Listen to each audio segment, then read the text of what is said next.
கேரள மாநிலம் வயநாட்டில் ஏற்பட்ட நிலச்சரிவால் இதுவரைக்கும் 15 தமிழர்கள் உயிரிழந்து உள்ளதாக தகவல்கள் வெளியாகியுள்ளது. தமிழ்நாட்டைச் சேர்ந்த மேலும் பலரை தேடும் பணியும் நடந்து வருகிறது.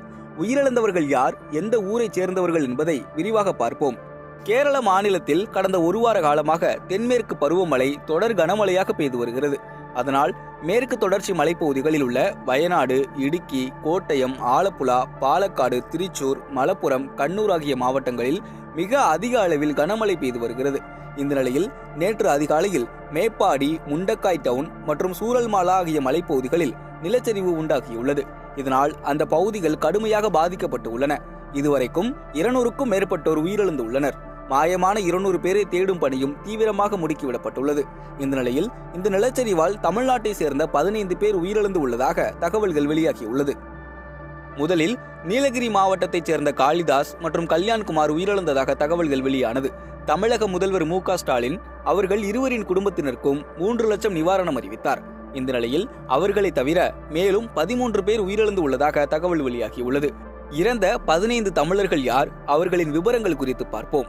நீலகிரி மாவட்டம் கூடலூர் வட்டம் தேவாலா மரப்பாலம் அட்டிக்கொல்லி பகுதியைச் சேர்ந்த காளிதாஸ் என்பவர் கட்டுமான பணிக்காக கேரள மாநிலம் வயநாடு மாவட்டத்தில் உள்ள முண்டக்கை சூரல்மலைக்கு சென்றிருக்கிறார்.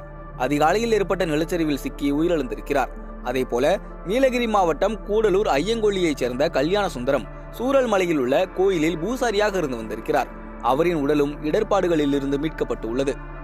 அடுத்ததாக பந்தலூரைச் சேர்ந்த ஷிகாப் என்பவர் சூரல்மலையில் உள்ள பள்ளிவாசலில் இமாமாக பணியாற்றி வந்திருக்கிறார். நிலச்சரிவு வெள்ளப்பெருக்கில் பள்ளிவாசல் முழுவதுமாக அடித்து செல்லப்பட்டதில் ஷிகாப் உயிரிழந்தார். வெள்ளத்தில் அடித்து செல்லப்பட்ட ஷிகாப் உடல் பாறை இடுக்கிலிருந்து மீட்கப்பட்டு உள்ளது. நீலகிரி மாவட்டம் குன்னூரை அடுத்த கரன்சி ஐயப்பன் காலனியைச் சேர்ந்த கௌசல்யா என்பவர் தன் கணவர் செல்லக்குட்டன் மற்றும் 1 வயது மகள் ஆதியா ஆகியோருடன் முண்டக்கை பகுதியில் வசித்து வந்தார். இந்த நிலையில் திடீரென ஏற்பட்ட நிலச்சரிவில் கணவன், மனைவி மற்றும் அவர்களின் 1 வயது மகள் உட்பட அனைவருமே மண்ணில் புதைந்து உயிரிழந்துள்ளனர். அடுத்ததாக அனைவரையும் அதிர்ச்சியிலும் சோகத்திலும் ஆழ்த்தும் விதமாக முண்டக்கையில் தேனி மாவட்டத்தைச் சேர்ந்த ஒரே குடும்பத்தைச் சேர்ந்த 9 பேர் மரணமடைந்திருக்கிறார்கள். பிரஷோப் என்பவரின் குடும்பத்தினர்தான் உயிரிழந்தவர்கள்.